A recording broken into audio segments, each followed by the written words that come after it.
Greetings from Aviators Park here in the city of Rostov. It was in this very park where Soviet serial killer Andrei Chikatilo, nicknamed the Monster of Rostov, stalked and then dispatched of many of his victims. But today we're going on a journey together in search of a different kind of monster. In the 1960s, American spy satellites photographed a huge object docked at a Soviet naval base in the Caspian Sea port of Kaspiysk.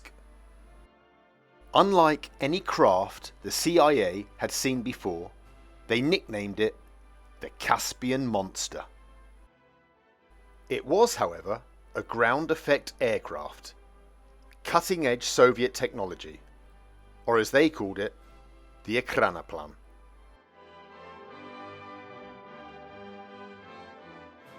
Ground effect is a phenomenon that occurs when aircraft fly low to the ground and gain lift from the air trapped beneath.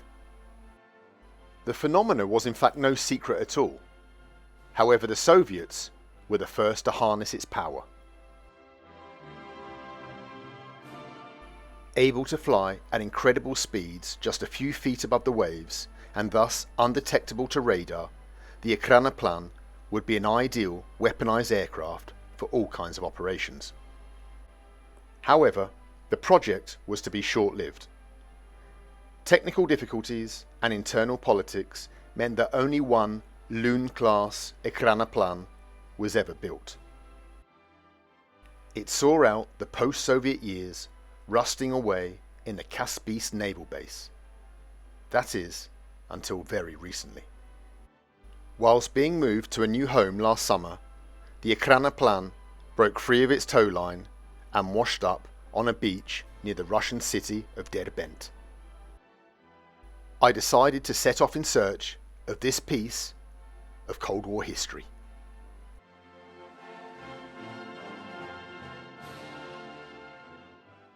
The adventure across southern Russia has begun.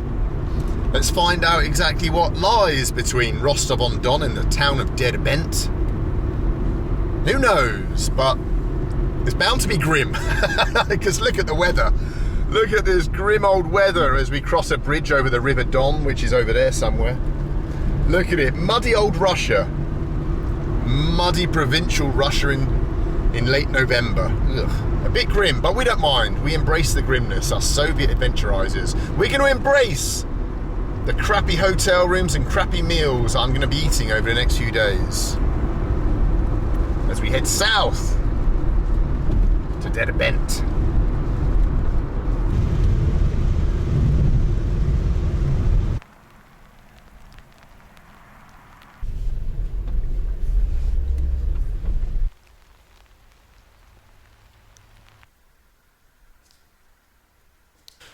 Well, you don't have to come very far outside of Rostov, a major city in Russia, until you start finding these, the remains of, well, this is the remains of what was once a state farm. A state farm that no doubt in Soviet times will have employed, well, hundreds of people from the surrounding villages, but now, of course, is just, well, just destroyed. Look at it. Everything just smashed. Anything of value has been taken. There really is two Russias, and that is, one is the major cities, Moscow, Peter, Novosibirsk, and then the provinces. A different world entirely.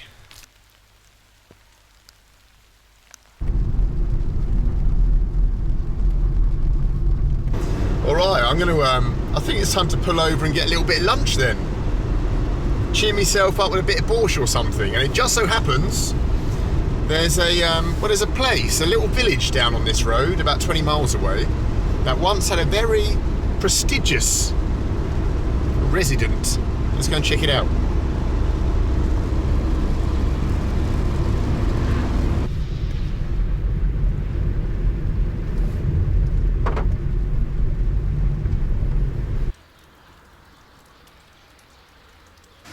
I'm in a small village where Mikhail Gorbachev, former premier of the Soviet Union and fan of Pizza Hut, was born and raised. Mikhail lived here before going to university in Moscow at Lomonosov and then rising up through the organs of power until he became the premier of the Soviet Union. He's also the man that most people in Russia hate and blame for the breakup of that union. I wonder what people in this village think of him, though. Здравствуйте. А что вы думаете про Горбачев? Тяжело отвечать? Лучше молчать. Лучше помолчать. Вы не фанат, это значит. Да. Ну ладно. Лучше помолчать. Хорошо тогда. Ваше молчание уже отвечал, я думаю. Уже известно.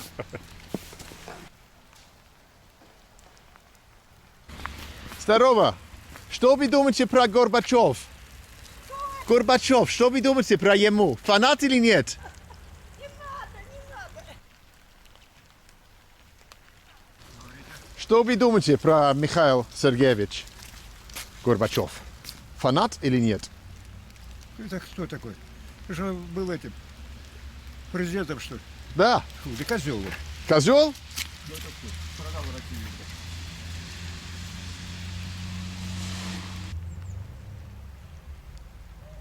Только для мой канал на YouTube. Просто хочу знать, что вы думаете про ваш известный сын, ваше село, ваш город. Вы фанат Горбачев или нет? Нет, Нет? Все сказали, в принципе, что нет. Почему? не знаю. Что разрушил Советский Союз, наверное. Он виноват, вы думаете, да? Вы считаете, да? Да.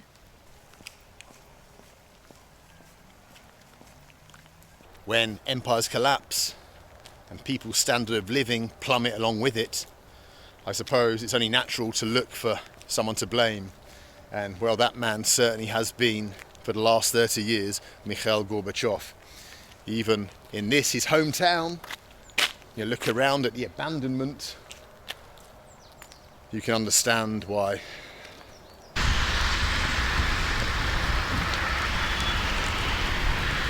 Well, I found the town's cafe, at least, the Cafe Dynastia, here in Gorbachev's hometown. Maybe this can redeem him. And put some fire in my belly. I need some bloody borscht or something. Let's get some food. Oh.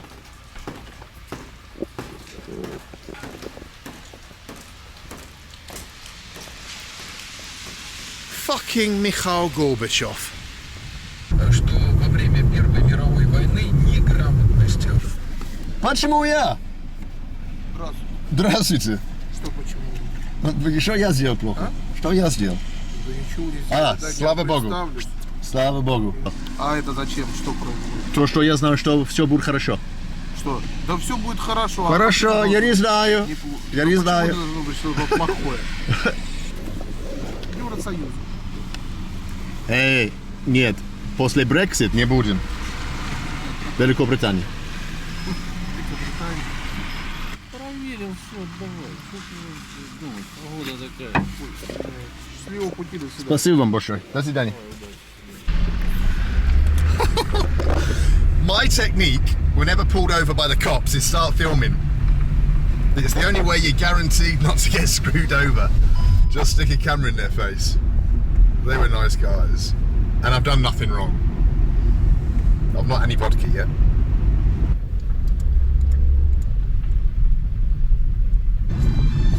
Эмигрын еврейн сомсхуран туксе жанавидн sen mende bayerta harxsxay.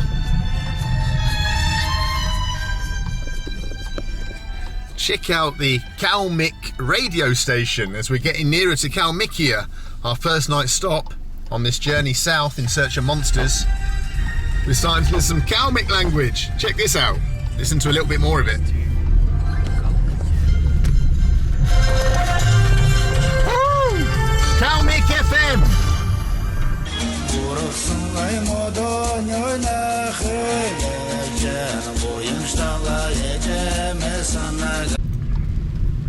Gostinitsa Elista. Let's find a parking place.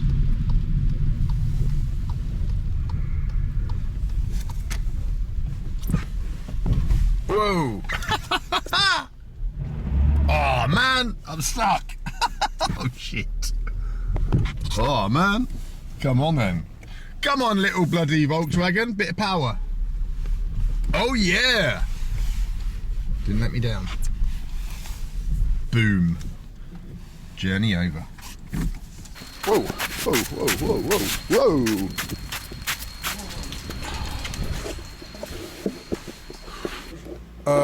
Для один человек, для один ночь. Если у вас есть такой. Один ночь. Один ночь. Вы иностранец, да? Да. Wow, what a nightmare trying to check into this hotel. My God. He was determined not to let me stay. Where else am I going to bloody go on a snowy night in Elista? Nowhere.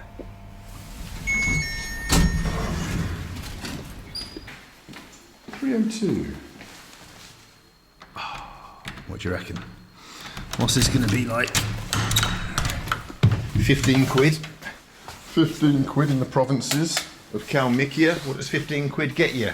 15 quid gets you a couple of beds, which will be pushed together, and a nice picture of some birds, some Kalmykian birds. What about a bathroom? Ooh, fancy. Check it out. I mean, not very fancy. What is that? It's like a... okay. Well, that's what you get for 15 quid in Kalmykia. Well, that's the end of day one, crikey. Oh, it's been a tough day, I've got to be honest. It's not easy being out there filming, trying to meet people when the weather's like it has been. And you may be thinking, well, didn't you know about the weather? Surely you've got a team of people behind you to check these things. Well, no, I don't. Despite the size of the channel, it's still just me on my own, one man banding it, trying to figure things out as I go along by myself. So, yeah, I should have checked the weather, I suppose. I could be in bloody Mexico now. But anyway, tomorrow's going to get better. I feel it. I feel it. Don't switch off yet. Don't end the video yet. Tomorrow's going to get better. So, yeah, I hope. All right, guys. Good night from the provinces of Russia. Good night from Kalmykia. Until the adventure in search of Caspian Sea Monsters continues tomorrow. Good night.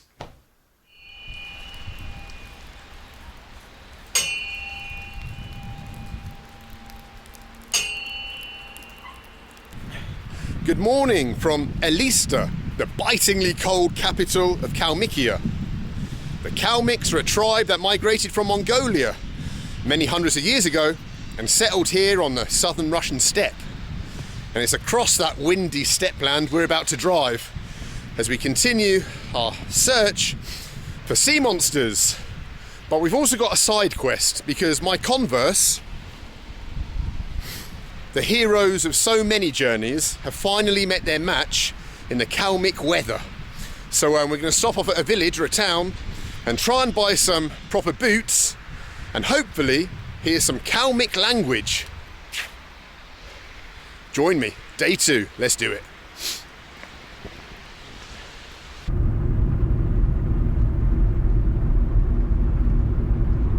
Wow, look at this land outside the window. Nothing there, just hundreds of miles of, well, frozen grasslands, basically. I suppose that's why the Kalmyk tribe, the Oryats, why they came here and settled. Good grazing. But look at it. Nothing out there. Absolutely nothing. It's like an ocean.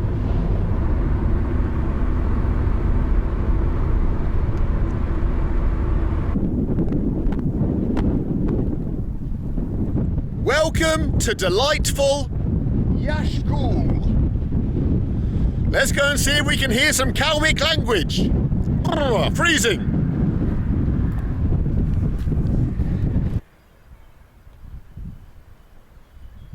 Well, I'm in the centre of Yashkul, a town that you may remember I visited before in a previous video, in search of Kalmyk speakers, and I failed. The only time I've ever failed to find a local language speaker. And, well, I might fail again, because look at it, it's dead. It's so cold here, bitterly cold, that no one's mad enough to come outside apart from me.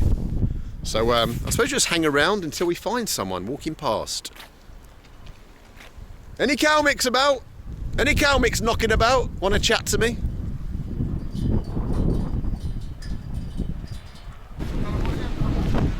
I found a market where maybe we can hear some language and buy some shoes.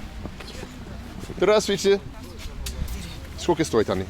Они 650 рублей. 650? £6.50.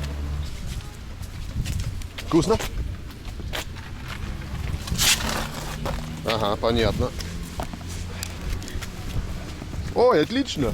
Совсем. Так, давайте, пожалуйста. Да. Сейчас я зову. Как спасибо, ваш язык?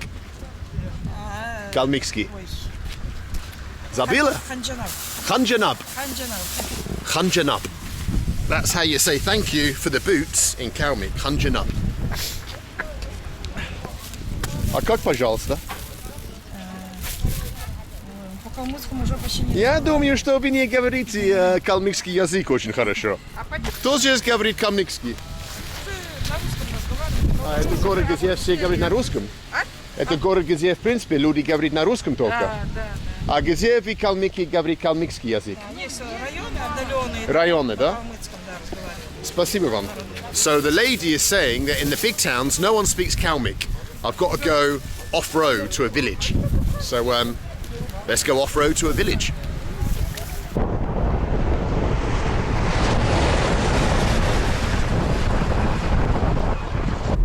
Right then, you heard the lady. She said, I've got boots, but I've got no language skills.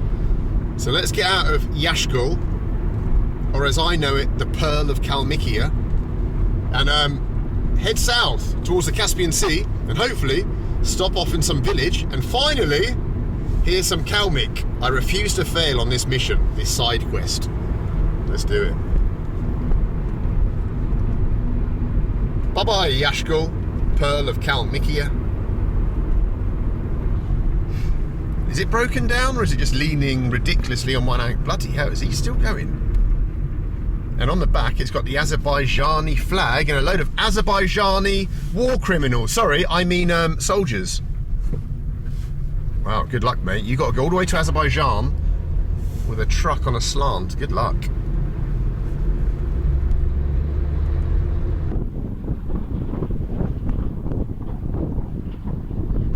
Well, I know I said I was going to look for a Kalmyk village and some Kalmyk speakers, but that's easier said than done, because look at the landscape.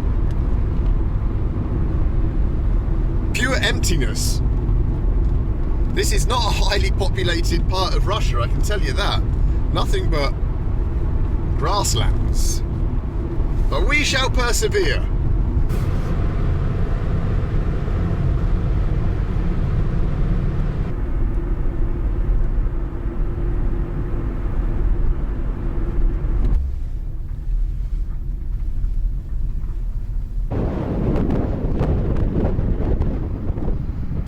Well, according to the map, this is the last town in Kalmykia before we cross over into Dagestan. And so it's my last chance to find a Kalmyk speaker, maybe ever in my life. So, come on, let's look for one. We've got to hear a little bit of Kalmyk. And it's a good job I bought my boots, because as you see, it's a rather muddy place, is old Kalmykia. All right then, Kalmyks, where are you at? Let's walk into the town.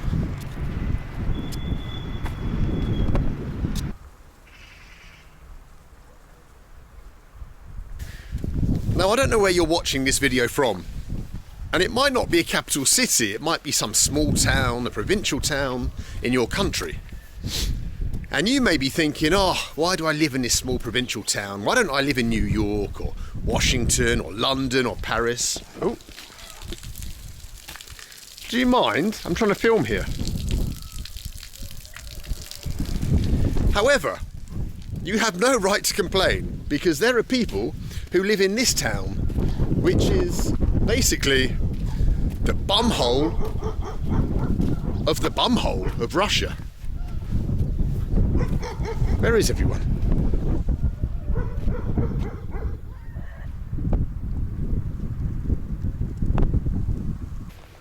Wie kalmykski человек? А вы kalmykski? Калмыкия. Вы говорите калмыцкий? Ой, скажите, пожалуйста, как говорит «я тебя люблю» в калмыкский язык? «Я тебя люблю». Как можно сказать? Ой, я сама такая, Вы не знаете, как говорить это?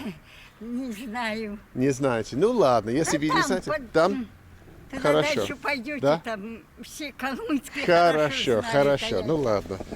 Wow, even babushkas don't know how to speak Kalmykian. Let down by a babushka for the first time ever. Здравствуйте. Можно я вопрос про ваш язык, про калмыкский язык? А вы не... А вы кто? Казашки. They're not Kalmyks, they're Kazakhs. Jeez. А есть калмыкские люди здесь? Хорошо. Crikey. How are we going to find any flipping Kalmyks?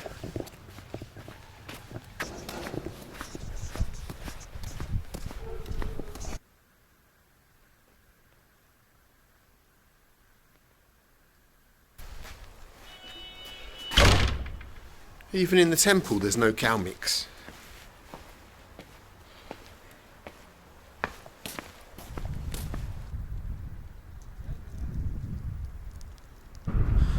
Well, Kalmykia has turned out once again to be my nemesis. Side quest, well and truly failed. Let's get to Dagestan. Bye-bye, muddy old Komsomolsky. My last chance to speak Kalmyk. Nightmare. But it's time to say hello. What the hell? Check it out! The ultimate Soviet bus stop! Wow. Okay, we might not find Kalmyk speakers, but we have found a bloody ultimate bus stop. Well, check it out! A Soviet bus stop, the first one of the journey. Wow, look at it, a mosaic one, the ultimate. Inside we got some people, some Kalmyks, who probably don't speak Kalmyk, but still. And then, oh, some people running here, running away from Kalmykia, running out the wind. And here, look, we've got some more stuff.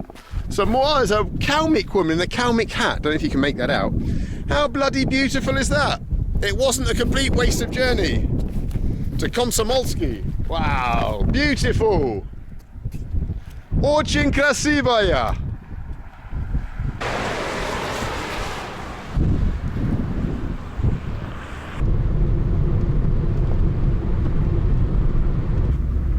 We are leaving Kalmykia. There's the sign. Goodbye, Kalmykia. And we are entering my favourite republic, home of Khabib Nurmagomedov, Dagestan, for those of you who didn't know.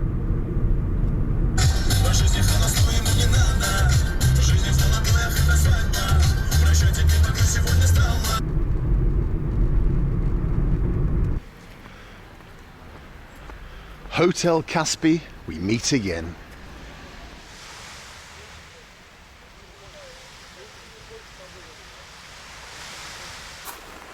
Good morning from day 3 on the banks of the Caspian Sea. We finally made it.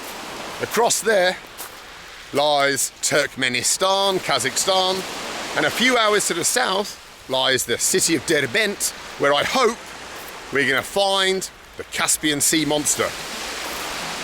But I don't want to go there straight away, because there's a place in Dagestan I've read about which seems pretty interesting. It's been labelled the Machu Picchu of Russia. So let's jump in the car, let's head into the mountains and see if we can't find this Machu Picchu. Maybe I can practice some Spanish there with the locals. Who knows? All right, let's do it. Day 3. Wowzers, let's get out of town and head into those mountains up there. Look at that, the mountains of Dagestan. How romantic does that sound? Romantic in terms of adventure, I mean, not in terms of me getting myself a Dagestani bird. I don't think that's going to happen. Whoa. Can I go for it? I think I can. Let's do it. Whoa, watch out. Traffic all over the place.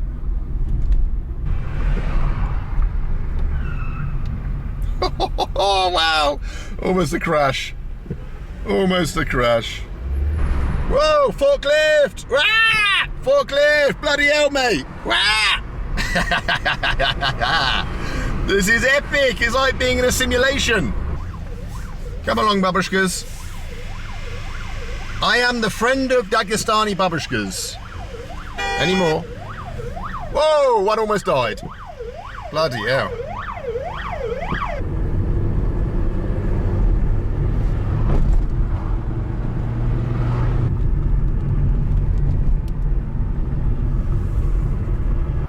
Well, we've left the lowlands behind and finally reached the foothills of the Caucasus, this jagged divide between Europe and Asia. A land that Russia fought so hard to gain control of, and the local Dagestani people fought so hard to defend, and they're still defending it in some ways. At the entrance to every village and town, there are military checkpoints, Russian soldiers checking your cars, asking where you're going. But look at it, what a place to defend. No wonder they're so proud of their homeland. It's incredibly beautiful here. Wow. Let's go deeper into the mountains and see what it's like up there. Beautiful.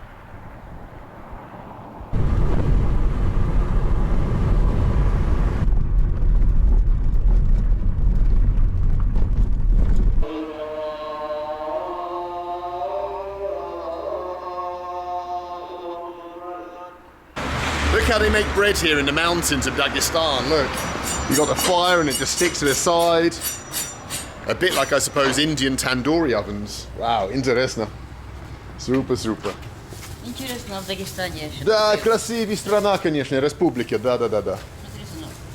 Вот тебя нет, Ого, а спасибо. вот это вот, чёрненькое, это мука. Ага. Так что кушай. Хорошо, буду обязательно. Вспоминай наш пекарню. It's so interesting being up here in the villages of Dagestan. It's so different from the Russia that is betrayed in the media in the West.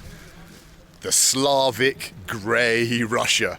This is anything but. I'll tell you a little fact about Dagestan, how diverse it is. There are 29 languages up here in the mountains that are mutually unintelligible.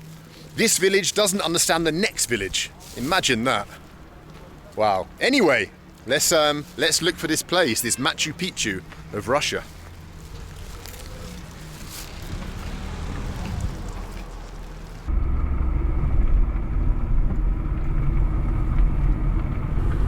Now would be a good time to tell you guys about the place that we're actually heading to. It's an abandoned mountain village.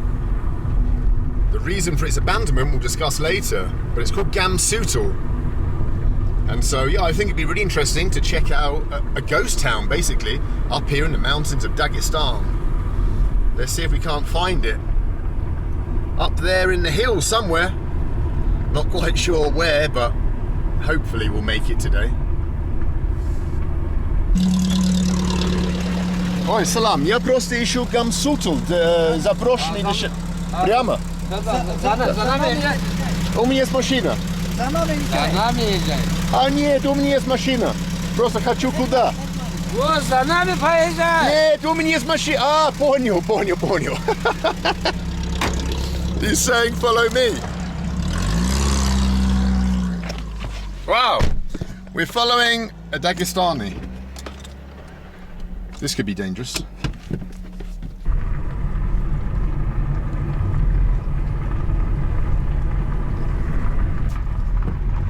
Guys, I see our destination perched on top of that mountain ridge up there is Gamsuto.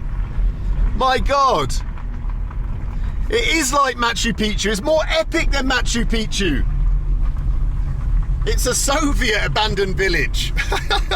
Machu Picchu can't compete with that. Damn, this is going to be amazing, guys. Get ready for it.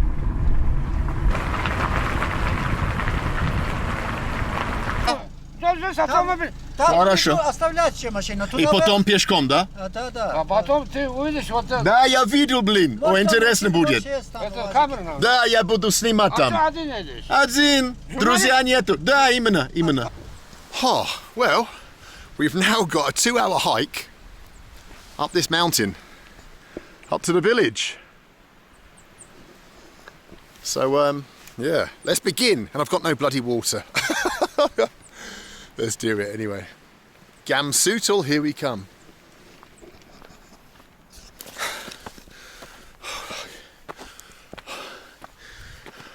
I've now found the old pathway that the villages of Gamsuto would have created for herding, transporting their cattle and sheep down to the valley for sale. Oh, for hundreds and hundreds of years they would have done that until the village was abandoned.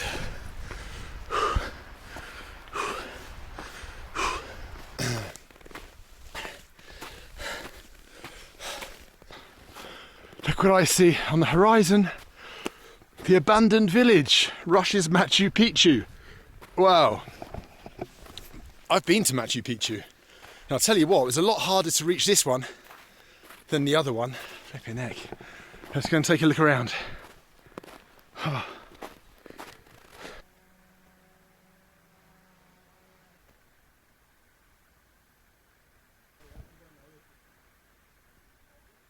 Wow, it's so interesting walking these winding little streets in between the houses.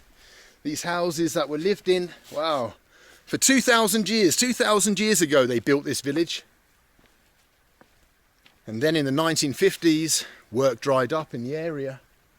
And so people left, they started leaving, moving to the towns and cities of Dagestan and the Soviet Union. Until the 1990s, when the very last resident packed up and left. But you can still imagine life that went on here.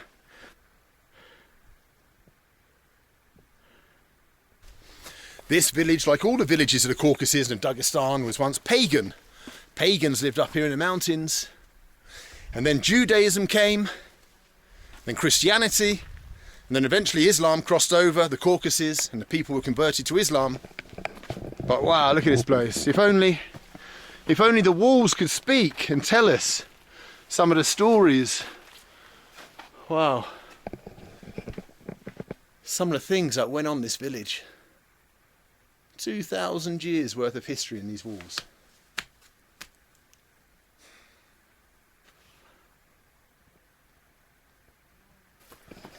Wow.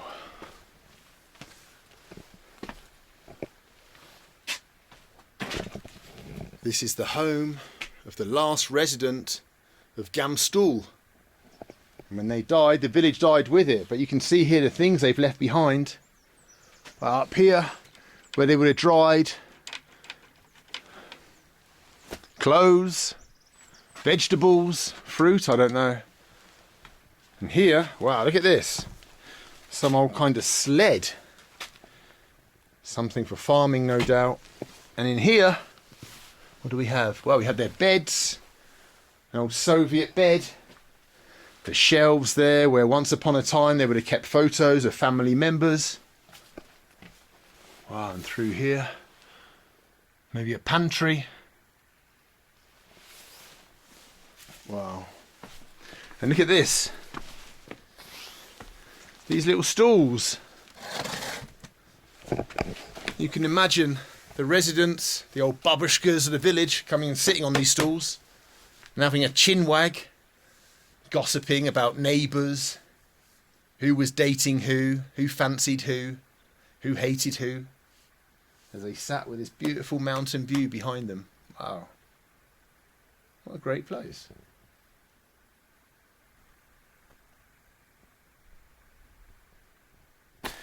As I leave the village of Gamsuto, I have to ask myself, why was it built? Why did the people go to such effort to build and carve these stone houses up in such an inaccessible place? A place where there's no running water, there's not exactly a place to farm your crops. What were they running from? What were they so afraid of that he had to build that? That place in the middle of bloody nowhere. All right, let's head back down to the lowlands. Oof. Made it. Right then, I'm now going to head back on these treacherous mountain roads in the dark to Makhachkala, the capital, and try and get a good night's sleep, because tomorrow morning I'm going to get up early and begin the final adventure, which is when we're going to try and find, if we can, the Caspian Sea Monster, something I've always wanted to see since I learnt about it. So yeah, hopefully I make it back to the capital in one piece. We'll see. Anyway, I'll see you guys in the morning, bright-eyed and bushy-tailed. Until then, cheerio.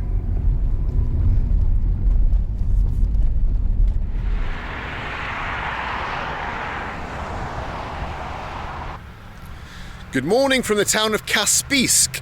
It was in this town, in this naval dockyard, that the huge Ekranoplan was left to rot for decades, basically, until they tried moving it down south.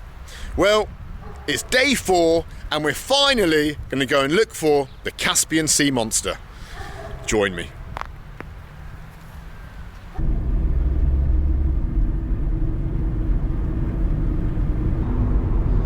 Well, as we're heading south now in search of the Ekranoplan, I have to say that I don't actually know its exact location. All I could find online were some articles saying that it washed up in the city of Derbent, but that's, I don't know, I don't believe that, because the photos that I've seen make it look like it's on some lonely beach somewhere. So I have a hunch that it's to the south of Derbent. So that's what we're going to do. We're going to go south and drive or try and find a coastal road where we can hopefully just find it, see it. It's a huge bloody thing, so it shouldn't be that hard to see it, but we shall see. Anyway, yeah, just carry on through this, well, the grim part of southern Russia, really. It's not a very attractive place. Look at it.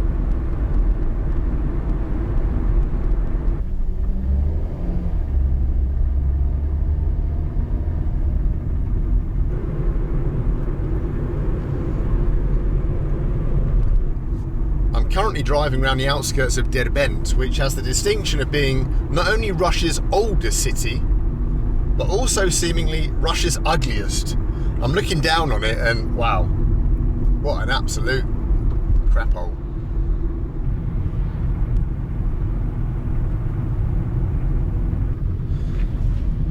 The 50 years of the Soviet Union tunnel. Wow, maybe we come out the other side into the Soviet Union, who knows?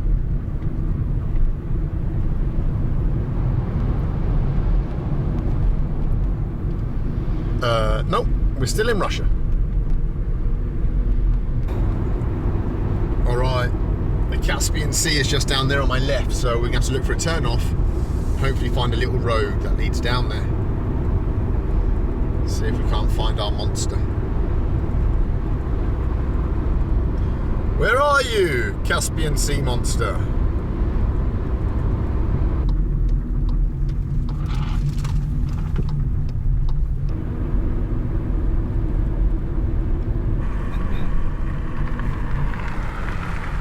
Excuse me, I don't suppose you know the way to the Caspian Monster? No? Alright.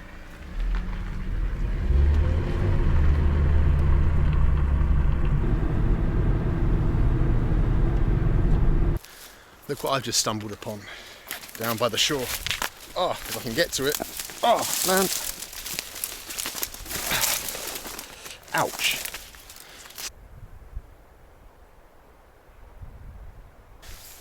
Look at it. It's an abandoned Soviet holiday camp here by the shore of the Caspian. These little chalets where the families would have come, holidayed for the weekend, cooked their shashlik outside, enjoyed the beach, down in this bleak corner of Dagestan with their families. Wow, interesting piece of history. Of course, nowadays, no Russian would be seen dead holidaying on the Caspian. They want to go to Greece, to the Maldives, to Spain. But still, interesting to see this little abandoned piece of the Soviet Union.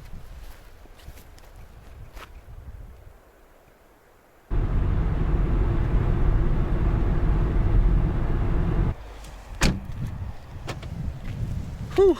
Right then, let's go down on the beach and start looking for monsters.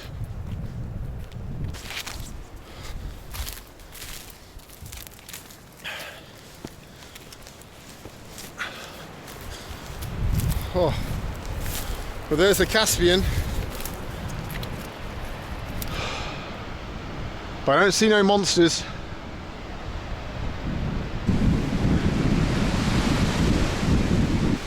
Guys, listen up. I've been walking up and down this beach for the last hour, asking a few locals I come across if they know where it is. No one knows anything. I just don't know what more I can do. I hate to end the video on such a disappointment, especially after driving all the way down from Rostov, but I mean, what's that? It's a Caspian Sea Monster! Let's go check it out.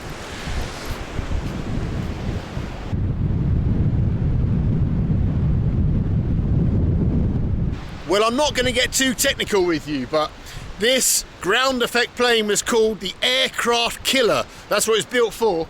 And on top of it, look at those, the 6 huge rockets that would have fired off, destroying enemy aircraft carriers at sea.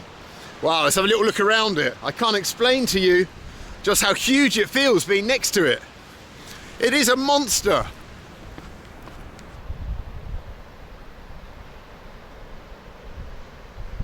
Behind me you can see the 8 huge engines mounted on the side of the craft, and they would have extinguished their exhaust downwards and thus under the wing and helping the ground effect of this plane, lifting it out of the water just 20 feet, making it impervious to radar.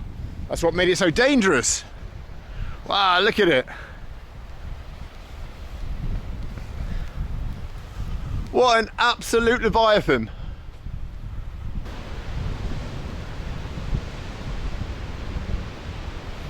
The Ekranoplan was just one in a long list of projects that the Soviet Union created to show the West just what it could achieve. From Sputnik to Konkordsky to the Buran rocket and to this, the Caspian Sea Monster.